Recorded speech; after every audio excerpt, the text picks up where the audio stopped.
बोलिए भारत माता की, भारत माता की,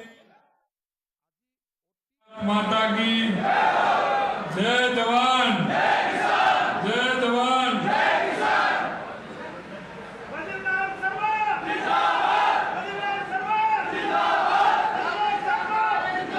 आज के इस कार्यक्रम में हमारे आपके बीच के जिन्होंने कि एक किसान के घर में जन्म लिया, ऐसे किसान के बेटे केंद्रीय कृषि मंत्री बनने पर आज आप सभी लोगों ने, अजमेर के सभी कार्यकर्ताओं ने और पास के सभी किसान भाइयों ने जो उनका अभिनंदन कार्यक्रम रखा है, आपके अपने बीच के माननीय भागीरथ चौधरी जी का। और आज मुझे मालूम पड़ा कि आज उनका डेट से नहीं, वास्तविक जन्मदिन की डेट भी उनकी आज ही है, इसलिए उनको मैं जन्मदिन की भी बहुत बहुत बहुत ढेर सारी शुभकामनाएं देता हूं, उनको जन्मदिन की बधाई देता हूं। आज इस कार्यक्रम में मंच पर विराजमान हमारे केंद्रीय कृषि मंत्री भाई भागीरथ जी चौधरी साहब, मेरी कैबिनेट में मेरे साथी भाई कन्हैयालाल जी चौधरी साहब, भाई सुरेश रावत जी, हमारी किसान आयोग के हमारे अध्यक्ष भाई सीआर चौधरी साहब, हमारी अजमेर दक्षिण की विधायक बहन अनीता बघेल जी, हमारे विधायक भाई अजय तिलक जी, शत्रुघ्न गौतम जी, हमारे देवनारायण बोर्ड के अध्यक्ष भाई ओम प्रकाश भड़ाना जी, पूर्व मंत्री किशन जी सोनगरा जी, पार्टी के जिला अध्यक्ष भाई देवी शंकर पुतला जी, सुरेंद्र सिंह जी शेखावत जी, प्रियसी लाड़ा जी, हमारे अध्यक्ष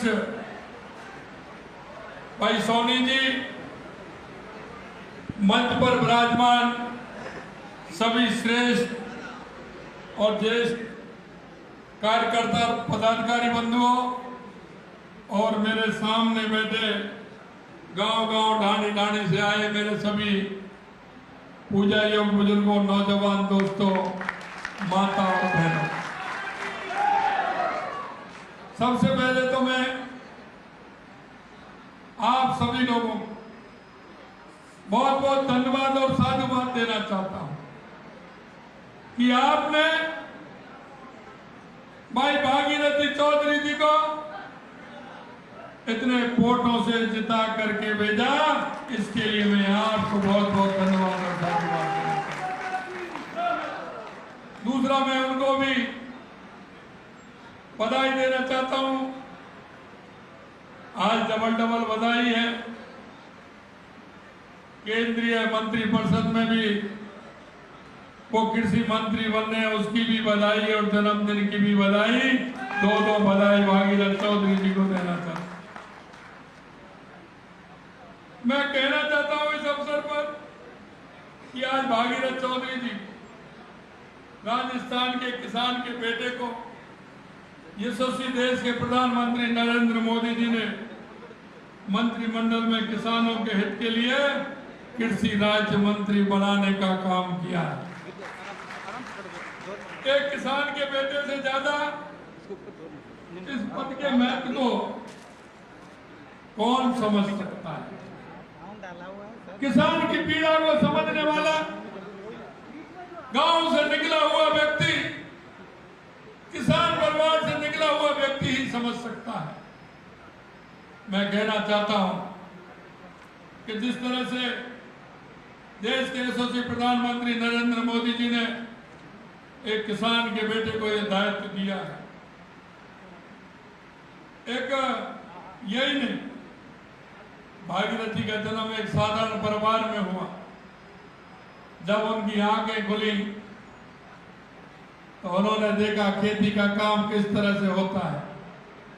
पूरा परिवार खेती का, और उस खेती के परिवार में से निकलते हुए, किसान के परिवार में से निकलते हुए उन्होंने सामाजिक क्षेत्र में काम किया, राजनीतिक क्षेत्र में काम किया, और आपने देखा उनका जीवन कितना लंबा है। धीरे धीरे धीरे धीरे उन्होंने इस मुकाम को हासिल किया है।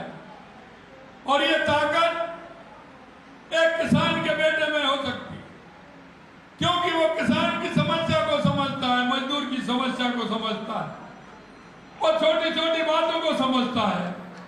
और मैं यही कहना चाहता हूं भाई और बहनों, कि जिस तरह से देश के यशस्वी प्रधानमंत्री नरेंद्र मोदी जी जिस परिवार में से निकल करके आए हैं, उन्होंने उस गरीब का दर्द देखा है, उन्होंने उस किसान का दर्द देखा है, उन्होंने एक मजदूर काम करने वाले का दर्द देखा है, उन्होंने माता बहनों का दर्द देखा है, युवाओं को सपनों को भी उन्होंने देखा है।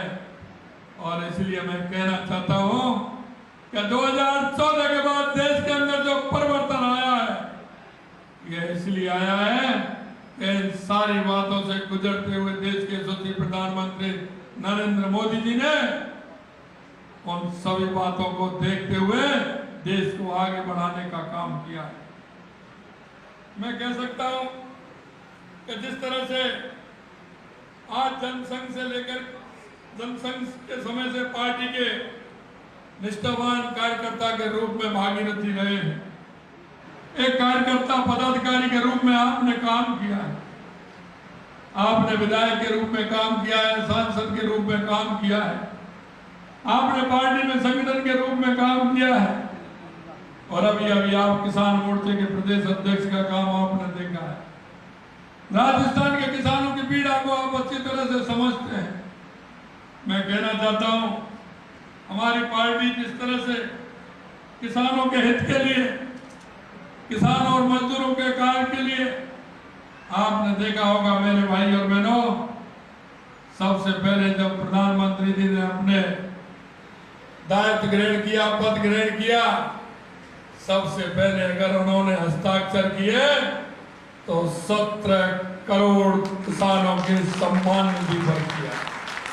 17 करोड़ किसान सम्मान निधि पर पहला हस्ताक्षर पदभार ग्रहण करते ही किया था, क्योंकि वो जानते हैं कि किसान इस देश की रीढ़ की हड्डी है। अगर किसान खुशहाल होगा तो मेरा देश खुशहाल होगा। और इसलिए आपने देखा वो मजदूरों की पीड़ा समझते हैं। पहली अगर कैबिनेट की मीटिंग होती है, पहली कैबिनेट की मीटिंग में वो पहला बिल जो पास करते हैं वो ये करते हैं कि मेरे गरीब भाई बहनों को 3 करोड़ मकान बना करके देना। ये पहला बिल कैबिनेट में पास होता है। मैं आपसे यही कहना चाहता हूं, 2014 के बाद देश के अंदर जो परिवर्तन हुआ है, आपने जो परिवर्तन देखा है, चाहे वो गरीब कल्याण की योजनाएं हो, चाहे वो विकास की योजनाएं हो, सीमाओं की सुरक्षा हो, आतंकवाद नक्सलवाद से मुक्ति हो, या दुनिया में बढ़ता हुआ भारत का गौरव हो, ये 2014 के बाद आपको देखने को मिला है। मैं आपसे यही कहना चाहता हूं कि जिस तरह से हमारे देश के यशस्वी प्रधानमंत्री नरेंद्र मोदी जी ने इस देश को आगे बढ़ाने का काम किया है, इसके लिए मैं आपसे कहना चाहता हूं कि आपने तीसरी बार प्रधानमंत्री बनाने का काम भी जिस तरह से देश की जनता ने किया, आपने देखा है कि तीसरी बार हमारे देश के प्रधानमंत्री नरेंद्र मोदी जी ने तीसरी बार शपथ ली और तीसरी बार प्रधानमंत्री बने, क्योंकि जनता ने देखा उनके मन में जो सपना है, जिस सपने को वो पूरा करना चाहते हैं, इस देश को आगे बढ़ाना चाहते हैं। और स्वामी विवेकानंद जी ने कहा था कि 21वीं सदी भारत की होगी। उस भारत की सदी को दुनिया में करना चाहते हैं। दुनिया में भारत को बढ़ाने का काम देश के यशस्वी प्रधानमंत्री नरेंद्र मोदी जी कर रहे हैं। आज हम कह सकते हैं 1893 में स्वामी विवेकानंद जी ने कहा था, भारत के युवाओं से आह्वान किया था, साथ में यह भी कहा था 21वीं सदी भारत की होगी। और उन्होंने एक आह्वान किया था, उठो जागो और इस देश दुनिया पर छा जाओ। वो युवाओं को जो आह्वान किया था, वो आज धीरे धीरे धीरे उस नरेंद्र से लेकर के इस नरेंद्र का सपना पूरा होता हुआ हमें दिख रहा है।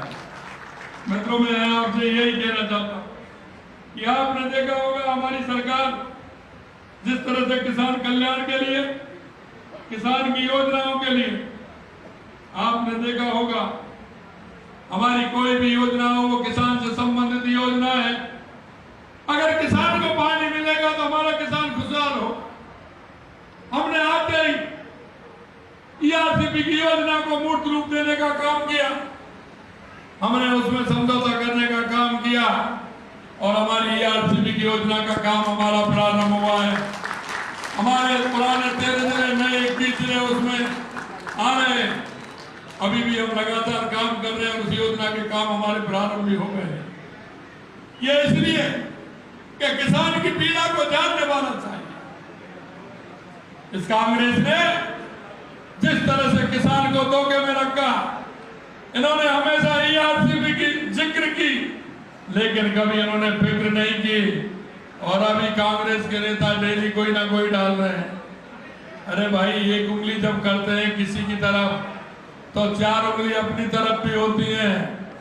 जरा अपना राज भी देख लीजिए कि आपका राज क्या था, आपने क्या किया, देश को कितने आर्थिक ढांचा खराब करके आप गए थे, कितना इस राजस्थान के ऊपर कर्जा था। लेकिन उसके बावजूद हमने कहा है कि आने वाले समय में जो किसानों को आप बिजली नहीं देते थे, रात के अंदर बिजली देते थे, हमने कहा है आने वाले समय में किसान को भी दिन में बिजली देंगे और उद्योग को भी दिन में बिजली देंगे। आप देख रहे हैं हमने जिस तरह से 90 दिन हमें काम करने का मौका मिला, अब 10 दिन से हमारा आचार संहिता हटने के बाद हम काम कर रहे हैं। आपने देखा होगा 45% वादों को पूरा करने का काम हमारी सरकार ने किया है। ये झांसे देते थे, झूठ बोलते थे, लूट और झूठ चुनाव आते हैं तो सिर्फ इन पर झूठ का बरगलाने के अलावा दूसरा कोई काम नहीं है। अभी आपने देखा किस तरह से जनता को बरगलाने का काम इन्होंने किया है। मेरे भाई और बहनों, मैं यही कहना चाहता हूं, आपको किस तरह से बरगलाने का काम किया। चुनाव जब आता है कांग्रेस के पास कुछ नहीं बचा। मैं कहता हूं ये गरीबी हटाओ का नारा कब से दे रहे हैं। अरे भाई, सबसे ज्यादा इस देश में राज आपने किया है। गरीबी हटाओ का नारा जब आपके दादी जी या नानी जी वो भी देती थी और आपके पिताजी भी देते थे, बीच में और भी कई जगह आपकी माता जी ने भी दिया, और आज भी गरीबी हटाने का नाम दे रहे हैं। ये कब हटाओगे गरीबी को? जिस तरह से चुनाव आते हैं तो गरीबी याद आ जाती है, लोगों को भगाने लग जाते हैं। लेकिन मैं आपसे कहना चाहता हूं मेरे भाई और बहनों, क्या हमारे केंद्र की सरकार हो या राज्य की सरकार हो, आपसे जो वायदा किया है हमारी सरकार एक एक वायदे को पूरा करेगी। आपने देखा होगा इधर ERCP की योजना, उधर ताजेवाले से यमुना का समझौता, दोनों हमने किए हैं। इधर उदयपुर के अंदर हमने जो आधा पानी हमारा बंगाल की खाड़ी में आता था, बंगाल की खाड़ी से इधर आता था, वो पानी हमारे काम आता था। आधा पानी अरब सागर में जाता था, वो हमारे काम नहीं आता था, क्योंकि जिस तरह से अरावली पर्वतमाला है वो आधा पानी उधर जाता था। लेकिन हमने उस पर भी एनीकट बना के और हमने उस पहाड़ में एनीकट बना करके और टनल बना करके उस पानी को भी इधर लेने का काम किया है, वो भी हमने शुभारंभ कर दिया। अगर बंसीवाले की कृपा होती है बारिश अच्छी होती है तो वो उदयपुर को तो पानी मिलेगा, लेकिन उसके माध्यम से वो पानी बीसलपुर में आएगा जो हमारे आगे राजस्थान के काम भी आएगा। हमारी जमहारी की योजना हो या हमारे नर्मदा की योजना हो या हमारे इंदिरा गांधी नहर की योजना हो, जो हमारा पानी रोक रखा है उसके लिए भी हम प्रयास कर रहे हैं कि वो भी पानी हमारा आना चाहिए, क्योंकि हम चाहते हैं अगर हमारे राजस्थान के अंदर पानी आएगा, हमारे हर जिले को पानी मिलेगा, तो हमारे पीने को पानी भी आएगा और किसान की सिंचाई के लिए भी पानी आएगा, जिससे हमारा किसान आबाद होगा। मैं कहता हूँ इनको किन्होंने मन किया था इनको, अरे ये कहते थे हमेशा कहते थे कि हम यमुना का जल लेकर के आएंगे। इन्होंने एक भी पत्र अगर किसी सरकार को लिखा हो तो वो हमें बता दें। अगर एक यमुना समझौते का अगर कोई पत्र भी लिखा तो भारतीय जनता पार्टी के मुख्यमंत्री 93 में भैरव सिंह जी शेखावत ने लिखा था यमुना जल का समझौते का, बाकी कांग्रेस ने कभी नहीं लिखा। ये किस तरह का जनता के बीच में जाकर के झूठ बोलते हैं। मैं आपसे यही कहना चाहता हूं मेरे भाई और बहनों कि आपने देखा होगा हमने किसानों से वायदा किया था कि हम आपकी एमएसपी बढ़ाने का काम करेंगे। हमने 2275 रुपए से 125 रुपए बढ़ा करके किसान की एमएसपी 2400 रुपए करने का काम हमारी सरकार ने किया, और वो इसलिए किया हम आचार संहिता का भी बहाना ले सकते थे, लेकिन हमने कहा कि मार्च के महीने में किसान की फसल आती है, किसान हमारा फसल को रोक नहीं सकता, वो फसल को बेचता है, इसलिए किसान को फायदा मिलना चाहिए। तो पहले ही कैबिनेट में हमने इसका निर्णय किया और किसान को फायदा देने के लिए सबसे पहले हमने वो एमएसपी बढ़ाने का काम किया। यही नहीं, आपने देखा होगा हमारी केंद्र की सरकार किसान सम्मान निधि देती है, 6000 रुपए हमारी केंद्र की सरकार देती है और 2000 रुपए देने का काम हमारी सरकार ने किया है। और जैसे ही हमारी केंद्र की सरकार के जो हम भी उस 2000 रुपए का देने का काम करेंगे, हमने आपसे वायदा किया है। लेकिन ये नहीं, ये कांग्रेस के लोग कब करते हैं बताएं, जब इनके 4 साल पूरे हो जाते हैं उसके बाद कोई देखते हैं, वो भी नहीं करते, वायदा करते हैं काम नहीं करते। हमने कहा हमारे किसान भाइयों को फायदा मिलना चाहिए, तुरंत फायदा मिलना चाहिए, और आपने देखा कि हमको मौका मिला, हमने 1 महीने के अंदर किसान सम्मान निधि देने का काम हमने किसानों को किया। यही नहीं, फसल ऋण वितरण योजना के अंदर 10,000 करोड़ रुपए का ब्याज मुक्त फसली ऋण योजना के माध्यम से हमने किसानों को देने का काम किया है। 41,137 नवीन कृषकों को ऋण देने का काम हमने किया है। 40,000 से अधिक कृषि कनेक्शन हमने जारी किए हैं। बिजली के 40,000 कृषि के कनेक्शन हमने जारी किए हैं।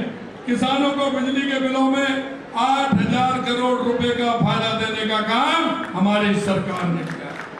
50,000 से अधिक सोलर पंप लगाने का काम हमारी सरकार ने किया है, और आने वाले समय में 50,000 किसानों को सोलर पंप लगा करके उनको फायदा देने का काम भी हमारी सरकार करेगी। आपने देखा है बीज, फर्टिलाइजर, मशीनरी आदि के सस्ते दाम में उपलब्ध कराने के लिए ग्राम पंचायतों में 14,000 पीएम किसान समृद्धि केंद्र स्थापित किए हैं, उनके माध्यम से किसान को उसका फायदा भी मिलेगा।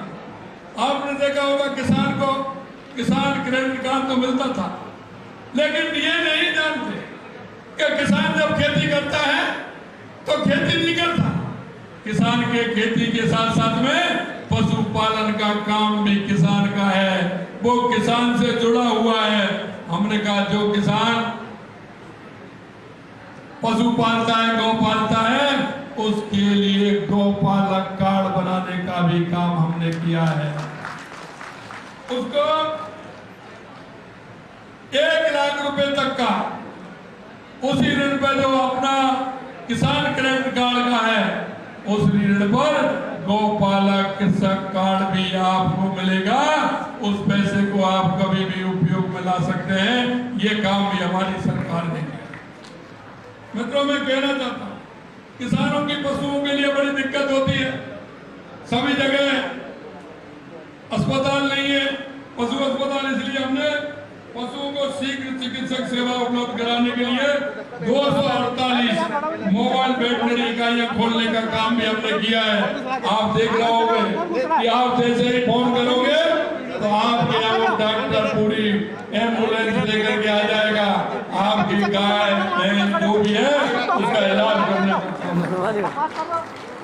मैं आपसे यही कहना चाहता, अभी आपने देखा होगा हमने वायदा किया था रोजगार देने का। हमने अभी 29 तारीख को हमारे 16,000 7,000 लगभग 23,500 युवाओं को नियुक्ति पत्र भी हम देने वाले हैं। हमारे युवाओं के लिए नियुक्ति पत्र भी देने। आपने देखा हमने हमारी महिलाओं से वायदा किया। माननीय देश यशस्वी प्रधानमंत्री नरेंद्र मोदी जी लखपति दीदी के माध्यम से, स्वनिधि योजना के माध्यम से, इसके डेवलपमेंट के माध्यम से हमारी महिला किस तरह से आगे बढ़ सकती है, उनको भी उसके माध्यम से जोड़ने का काम हमारी सरकार ने किया। मैं आपसे इतना ही निवेदन करना चाहता हूँ मेरे भाई और बहनों, क्योंकि हम नागरिक हैं, नागरिक होने का कर्तव्य हमको भी निभाना है।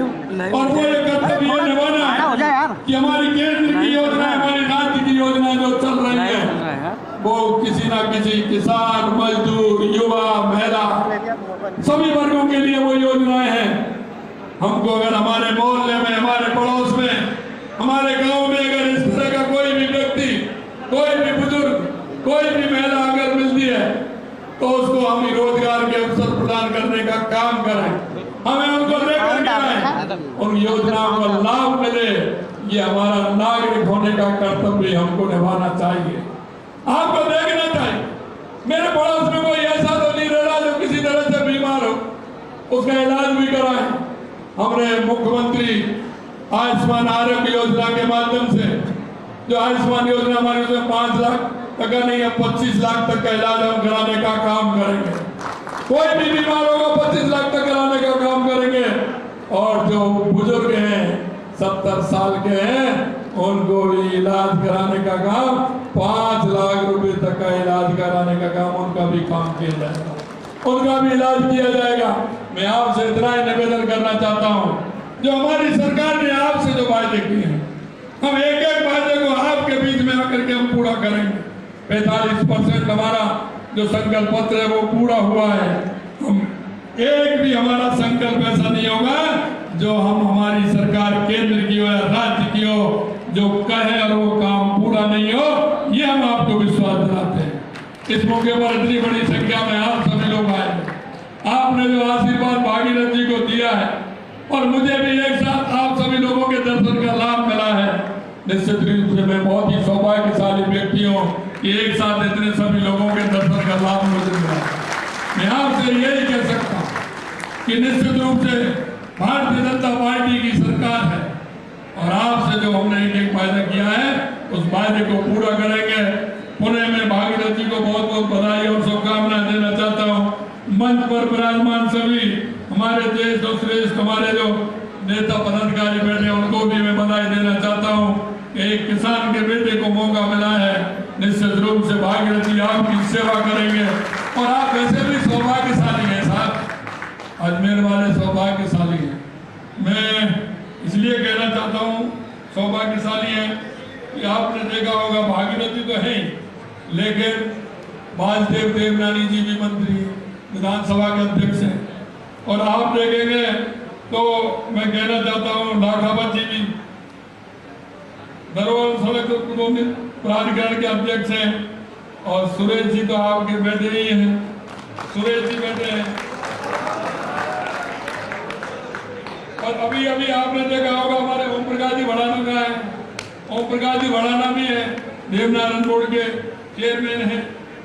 आप भाग्यशाली हैं कि अजमेर जिले से 4-4, 5-5 आपको राज्य और केंद्र में मंत्री मिल रहे हैं, ऐसे नेता मिल रहे हैं। निश्चित रूप से सौभाग्यशाली हैं। हमारे बीच में बैठे आपके किसान आयोग के अध्यक्ष भी आपके ही भाई नागौर के क्या है, यहाँ बिल्कुल अजमेर से ही उनका नाता बढ़ा रहा है। आरपीएससी के चेयरमैन भी रहे पड़ोस में। और जब मैं बात नागौर की करता हूँ तो सीआर साहब अजमेर की बात करने लग जाते हैं। वो भी आपके ही हैं। इसलिए आप सभी बहुत ही सौभाग्यशाली हैं, आप इतनी बड़ी संख्या में आए हैं। उन्हें आप सभी को मैं बहुत बहुत धन्यवाद और साधुवाद देना चाहता हूँ। और मैं यही निवेदन आपसे करना चाहता हूँ, कोई भी काम छोटा नहीं है, कोई भी काम ऐसा नहीं है, लेकिन मैं एक ही कहना चाहता हूँ मेरे भाई और बहनों कि जहाँ हमको ऐसा लगे किसी गरीब के आंसू हमें दिखे तो उनकी चिंता करनी चाहिए। कोई भी व्यक्ति अगर आपको ऐसा लगे कि इसको आवश्यकता है, उसको सेंटर तक पहुंचाइए, सरकार की योजनाओं का लाभ दिलाइए, जिससे आप भी उपकृत होंगे और पार्टी भी होगी और हमारी सरकार को इन योजनाओं को पूरी तरह से करने का लाभ भी मिलेगा। यही मैं निवेदन करना चाहता हूँ। आप सभी को बहुत बहुत धन्यवाद। नमस्कार, जय हिंद, जय भारत। बहुत बहुत धन्यवाद माननीय मुख्यमंत्री जी। राजस्थान में अजमेर को सौभाग्य मिला कि 5-5 हमको। तो देखिए, मुख्यमंत्री भजनलाल शर्मा को आप सुन रहे थे जन्मदिवस कार्यक्रम में। मुख्यमंत्री भजनलाल शर्मा फिलहाल मौजूद है, जहां पर देखिए प्रदेश की जनता को संबोधित किया। क्या कुछ कहा आपने सुना होगा कि किस तरह से आने वाले दिनों में राजस्थान और विकास की तरफ बढ़ेगा, उसको लेकर भी यहाँ पर बोलते हुए नजर आए मुख्यमंत्री भजनलाल शर्मा। इसके अलावा अग्रसेन बिहार में देखिए कार्यकर्ता सम्मेलन और समारोह का आयोजन, जहाँ पे खुद सूबे की मुखिया पहुंची है। तो ये खास तस्वीरें, लाइव तस्वीरें भी आप देख पा रहे होंगे कि किस तरह से मुख्यमंत्री भजनलाल शर्मा जनसभा को संबोधित कर रहे थे। और देखिए, जैसे ही मुख्यमंत्री भजनलाल शर्मा किशनगढ़ पहुंचे थे, यहाँ की धरा पर पहुंचे थे, तो मुख्यमंत्री भजनलाल शर्मा का भव्य स्वागत यहाँ पर किया गया था। खास तरह से वो स्वागत हुआ था, वो तस्वीरें भी हमने आपको दिखाई थी। और तमाम दिग्गज यहाँ पे मौजूद थे। आपको जानकारी देते हैं कि मंत्री सुरेश रावत भी इस समारोह में पहुंचे। इसके अलावा केंद्रीय राज्य मंत्री भागीरथ चौधरी ने मुख्यमंत्री का यहाँ पे स्वागत किया था। और देखिए, सीएम भजनलाल शर्मा जो है किशनगढ़ के दौरे पर, बैक टू बैक दौरे उनकी, और इससे पहले सीएम भजनलाल शर्मा देखिए किस तरह से कार्यक्रम को संबोधित कर रहे थे, वो भी हमने आपको सुनाया। भागीरथ चौधरी को जन्मदिवस की शुभकामनाएं यहाँ पर उन्होंने व्यक्त की। अग्रसेन बिहार में ये कार्यकर्ता सम्मेलन समारोह, जहाँ पर मुख्यमंत्री भजनलाल शर्मा मौजूद थे। देखिए, आरके मार्बल के चेयरमैन जो है वो भी यहाँ पर थे। तो ये खास तस्वीरें और किस तरह से मुख्यमंत्री भजनलाल शर्मा का स्वागत यहाँ पे किया गया, वो भी आप देख पा रहे थे कि किस तरह से स्वागत यहाँ पे किया गया था। हर एक तस्वीर बहुत खास मुख्यमंत्री भजनलाल शर्मा के किशनगढ़ दौरे से। जो है हमारे लोकसभा चुनाव को लड़ा और एक बहुत ही ऐतिहासिक। भागीरथ चौधरी को जन्मदिवस की शुभकामनाएं मुख्यमंत्री भजनलाल शर्मा ने यहाँ पर दी। अग्रसेन बिहार में कार्यकर्ता सम्मेलन समारोह का आयोजन हुआ, जहाँ पे मुख्यमंत्री भजनलाल शर्मा ने संबोधन भी दिया। और देखिए, केंद्रीय कृषि राज्य मंत्री है भागीरथ चौधरी, उनका जन्मदिवस, और उनके जन्मदिवस पे ये कार्यक्रम हुआ, जहाँ पे मुख्यमंत्री भजनलाल शर्मा पहुंचे। मंत्री सुरेश रावत भी साथ में थे। और देखिए, भागीरथ चौधरी ने मुख्यमंत्री का स्वागत यहाँ पर किया था।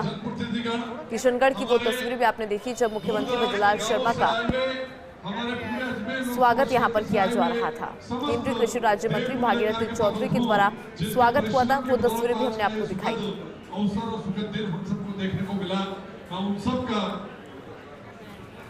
बहुत बहुत आभार और धन्यवाद। और देखिए, अब कार्यक्रम की जो अंत की कड़ियां होती है वो यहाँ पे निभाई जा रही है कि किस तरह से मुख्यमंत्री भजनलाल शर्मा का यहाँ पे सम्मान भी देखिए तस्वीरों में। तमाम दिग्गज जो आपको नजर आ रहे होंगे जन्मदिवस के मौके पर ये विशेष कार्यक्रम, जिसमें मुख्यमंत्री भजनलाल शर्मा संबोधित करते हुए भी नजर आए। तो बैक टू बैक दौरे मुख्यमंत्री भजनलाल शर्मा की। ये खास तस्वीरें हम आपको दिखा रहे हैं मुख्यमंत्री भजनलाल शर्मा की। और देखिए, अगर मुख्यमंत्री भजनलाल शर्मा के हर एक दौरे को समझा जाए तो कहीं ना कहीं एक संदेश, एक मैसेज देने की वो कोशिश करते आते हैं। इसके अलावा आम जनता के बीच में जिस तरह से वो बोलते हैं, तो एक कनेक्शन भी यहाँ पे नजर आता है, लोगों के प्रति उनका जुड़ाव यहाँ पे नजर आता है।